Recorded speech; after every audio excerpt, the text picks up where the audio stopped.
अगर मैं आपसे कहूं कि पाकिस्तान की तकदीर को कुछ पावरफुल लोगों ने किडनैप कर लिया है तो ये बात सुन के आप में से ज्यादा लोग शॉक नहीं होंगे, क्योंकि रीसेंट इवेंट्स की वजह से ये बात बहुत वाज़ेह हो गई है कि पाकिस्तान कुछ प्रिविलेज लोगों की मर्जी से चलता है। Pakistan institute of development economics की तरफ से एक रिसर्च कंडक्ट की जाती है और इस रिसर्च के रिजल्ट्स बहुत फैसिनेटिंग होते हैं। इस स्टडी के मुताबिक मोस्टली पाकिस्तानी स्टॉक मार्केट पे लिस्टेड कंपनीज या तो गवर्नमेंट की तरफ से ओन की जाती हैं या मल्टीनेशनल कॉर्पोरेशन की तरफ से ओन की जाती हैं, और इसके अलावा 31 फैमिलीज का एक छोटा सा नेटवर्क है जिन्होंने इन पर अपनी टाइट हेजमनी मजबूत कर रखी है। रिसेंटली पाकिस्तान के current defence minister Khawaja Asif elite capturing के इशू को रेज करते हुए बताते हैं कि पाकिस्तान में 200 गोल्फ कोर्सेज हैं जो गवर्नमेंट ओन लैंड पर सिर्फ एलीट के लिए बनाए गए हैं, और उनके मुताबिक अगर इस लैंड को ऑक्शन किया जाए तो पाकिस्तान के फॉरेन डेट्स देने के लिए एक अच्छी खासी अमाउंट जनरेट की जा सकती है। इसी तरह वो इनडायरेक्टली हाईलाइट करते हैं लाहौर जिमखाना को। लाहौर जिमखाना पंजाब गवर्नमेंट को सालाना 5,000 रुपए देता है, जबकि उजैर यूनुस जो के डायरेक्टर हैं अटलांटिक काउंसिल के, उनकी रिपोर्ट के मुताबिक इस जगह का पर मंथ रेंट 30 करोड़ रुपए बनता है। यानी यहाँ एलीट को 360 करोड़ की सब्सिडी दी जा रही है। और ये बातें मैं अपने पास से नहीं कर रहा, इनके लिंक्स मैंने डिस्क्रिप्शन में अटैच कर दिए हैं, आप जाके चेक कर सकते हैं। लेकिन ये एलीट है कौन और कैसे इन्होंने पाकिस्तान पे अपनी ग्रिप इतनी टाइट कर ली है कि कोई भी फैसला चाहे वो नेशनल हो या इंटरनेशनल इनकी इन्वॉल्वमेंट और मर्जी के बगैर नहीं होता। आइए इस वीडियो में जानने की कोशिश करते हैं। पाकिस्तान में नॉर्मली एलिटिज्म और क्लासिज्म को एक ही कॉन्सेप्ट समझा जाता है।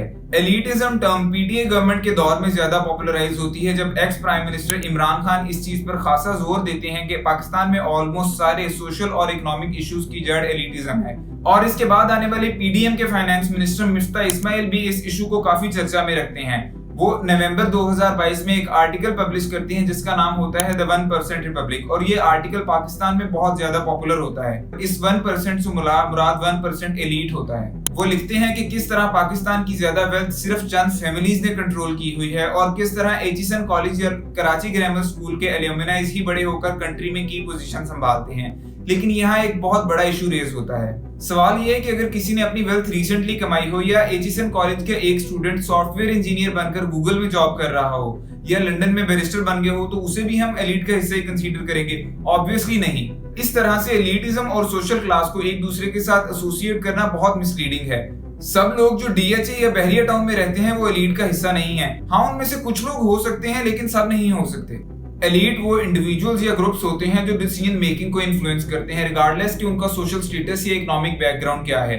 एलीट को नॉर्मली आइडेंटिफाई करने के 3 तरीके होते हैं: positional elite, reputational elite and decisional elites. रोजा आर्मिटेज जो एक ऑस्ट्रेलियन एंथ्रोपोलॉजिस्ट और पॉलिटिकल साइंटिस्ट है, पाकिस्तानी एलीट पे 13 मंथ रिसर्च करके एक बुक लिखती हैं जिसका नाम है big capital in an unequal world, the micropolitics of wealth in Pakistan. वो इस बुक में बताती हैं कि एलीट पाकिस्तान में टॉप 1% है जो कंट्री की मैक्सिमम वेल्थ कंट्रोल करती है और साथ ही साथ सालाना $100 मिलियन का रेवेन्यू एटलीस्ट जनरेट करती है।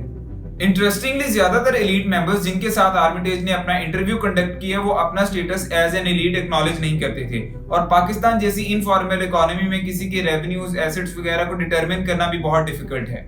लेकिन यहाँ अहम बात यह है कि पाकिस्तान के अंदर एलीट टर्म को ही मिस इंटरप्रेट किया जाता है, और जो लोग खुद एलीट का हिस्सा हैं वही एलीट को क्रिटिसाइज करके लोगों की अपने साथ सिंपैथीज जोड़ते हैं। हकीकत में ज्यादातर एलीट्स की तरफ से ही एलीट्स को क्रिटिसाइज करके ये परसेप्शन जनरेट की जाती है कि वो एलीट का हिस्सा नहीं है, और ये परसेप्शन किसी भी पार्टी को पावर में लाने के लिए बहुत मेजर रोल प्ले करती है।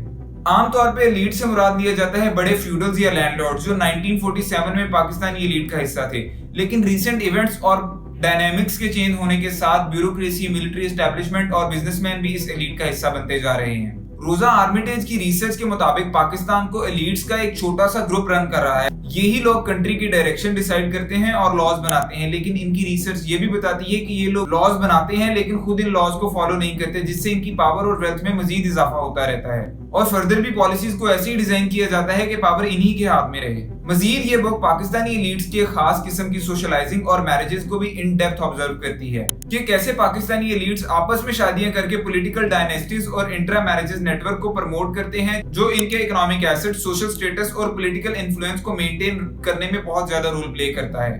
एक और बहुत ही शॉकिंग और एम्बैरेसिंग रिजल्ट जो आर्मिटेज की रिसर्च ने निकाला वो ये था कि पाकिस्तानी एलीट इंटरनेशनल लेवल पर डोमिनेट करने को अवॉइड करते हैं, यानी वो सिंपली एक छोटे पूल में बड़ी मछली बन के रहना चाहते हैं। यूनाइटेड नेशन की 2021 की रिपोर्ट के मुताबिक पाकिस्तानी अशाफिया, जिसमें corporate leadership, political class, country की पावरफुल मिलिट्री और फ्यूडल लैंडलॉर्ड्स वगैरह शामिल हैं, को ऑलमोस्ट 17.4 बिलियन की सब्सिडीज दी जाती हैं या प्रिविलेजेस दिए जाते हैं, जो एस्टिमेटेडली कंट्री की 6% इकोनॉमी है। पाकिस्तान में 2022 से आने वाले फ्लड्स के अंदर ऑलमोस्ट $30 बिलियन का नुकसान हुआ है। यानी 1% एलीट को दिए गए प्रिविलेजेस खत्म करके ऑलमोस्ट 10 मिलियन लोगों की जिंदगी को बेहतर बनाया जा सकता है। पाकिस्तान में एलीट कैप्चरिंग एक बहुत ही डीपली एस्टैब्लिश्ड फिनोमेना है, जो कि इनकम इनइक्वालिटी को प्रमोट करते हैं। मेजॉरिटी के लिए इकोनॉमिक अपॉर्चुनिटीज रिस्ट्रिक्ट करके कुछ प्रिविलेज लोगों तक लिमिट कर दी जाती हैं।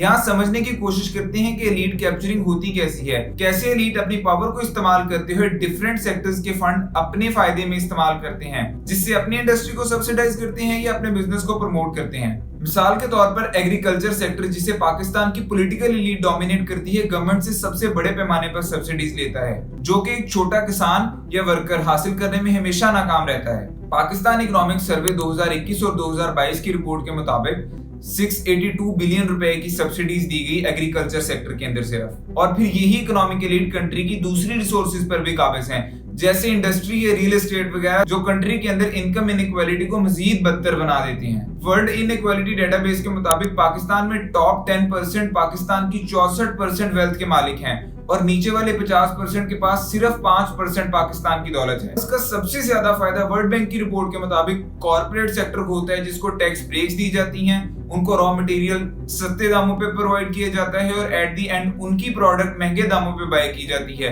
और इसी तरह प्रायोरिटी बेसिस पर उनको सर्विसेज, लैंड्स और कैपिटल मुहैया किया जाता है। एलीट कैप्चरिंग की एक बहुत मेजर एग्जांपल ये है कि 2022 के फ्लड्स के पहले, दौरान और बाद बड़ी तादाद में लग्जरी गाड़ियां इंपोर्ट की जाती हैं। सिर्फ सिंध अकेले के पास 25,000 गाड़ियों का कारपूल है और जिनको फराग दिली के साथ पेट्रोल का कोटा भी दिया जाता है, जबकि यूके जैसी गवर्नमेंट के पास तमाम मिनिस्टर्स और डिपार्टमेंट्स के लिए सिर्फ 45 गाड़ियों का कारपूल है। इसी तरह पाकिस्तान के अंदर एलीट कैप्चरिंग की एक बहुत बड़ी एग्जांपल शुगर इंडस्ट्री है, जिसके अंदर कुछ पॉलिटिकली कनेक्टेड लोग प्राइस को मैनिपुलेट करते हैं, टैक्स पे नहीं करते और मार्केट में अपनी मोनोपोली जमा कर रखते हैं। फेडरल बोर्ड ऑफ रेवेन्यू की रिपोर्ट के मुताबिक 2014 से 2018 तक शुगर इंडस्ट्रीज ने अरबों की तादाद में टैक्स एग्जम्पशंस और सब्सिडीज ली। साथ ही साथ चीनी की मसनूई किल्लत और जखीरा अंदोजी करके मुनाफा कमाया जाता है। इस नतीजे में कुछ मिल ऑनर्स, किसान, कंज्यूमर्स और बड़े पैमाने पर मईशत को नुकसान पहुंचाकर बहुत पैसे कमाते हैं। पाकिस्तान के ex finance minister Asad Umar की रिपोर्ट के मुताबिक पाकिस्तान को एलीट कैप्चरिंग की वजह से सालाना 860 अरब रुपए का नुकसान होता है। एलियोना नाइकुलिटा, जो कि यूनाइटेड नेशन की रिप्रेजेंटेटिव हैं पाकिस्तान में, लिखती हैं कि पाकिस्तान में अमीर और गरीब लिटरेसी लेवल, हेल्थ आउटकम्स और जिंदगी के मेयार के हिसाब से दो मुख्तलिफ मुल्कों में रहते हैं और पाकिस्तान में मिडिल क्लास बहुत तेजी से श्रिंक कर रही है। 2009 में 42% पाकिस्तानी मिडिल क्लास थे, 2019 में ये गिरकर सिर्फ 36% रह गए और रीसेंट रिपोर्ट्स के मुताबिक पाकिस्तान में मिडिल क्लास सिर्फ 32% रह गई है। पाकिस्तान में अभी से 5 सदियां पहले डॉक्टर महबूबुल हक ने 22 फैमिलीज आइडेंटिफाई की थी, जो कंट्री की 2/3 मैन्युफैक्चरिंग और 4/5 बैंकिंग एसेट्स कंट्रोल करती थी, जिनमें कॉलोनी, फैंसी, वालिका, जलील, बवानी, क्रीसेंट, वजीर अली, कंधारा, इस्फहानी, हबीब, खैबर, निशात, बीकू, गुल अहमद, अरग, हाफिज, करीम, मियांवाला और दादा फाइनेंशियल ग्रुप शामिल थे।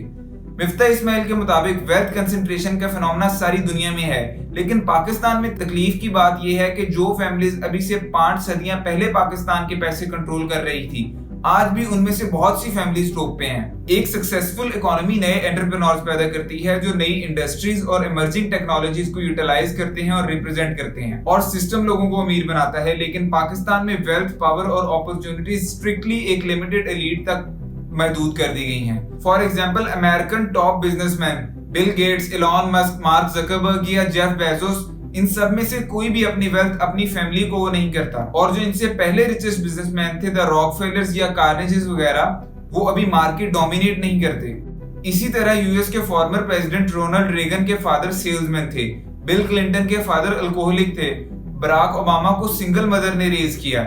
लेकिन पाकिस्तान में मोस्टली पाकिस्तानी पॉलिटिशियंस या बिजनेसमैन या किसी भी ओहदे पे मौजूद लोग अपनी पोजीशन अपने फादर को या अपनी फैमिली को करते हैं।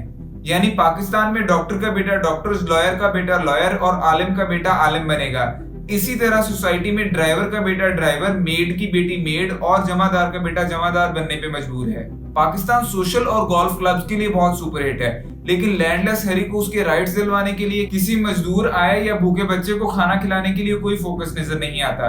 मिडिल क्लास फैमिलीज या सफेद पोस्ट लोगों के लिए कोई स्पोर्ट्स सिस्टम या स्टाइपेंड इंट्रोड्यूस नहीं करवाया गया। पाकिस्तान में एलीट कैप्चरिंग की सबसे मेजर एग्जांपल ये है कि पाकिस्तान में एलीट एजुकेशन हेल्थ केयर पर पैसे ही नहीं खर्चते।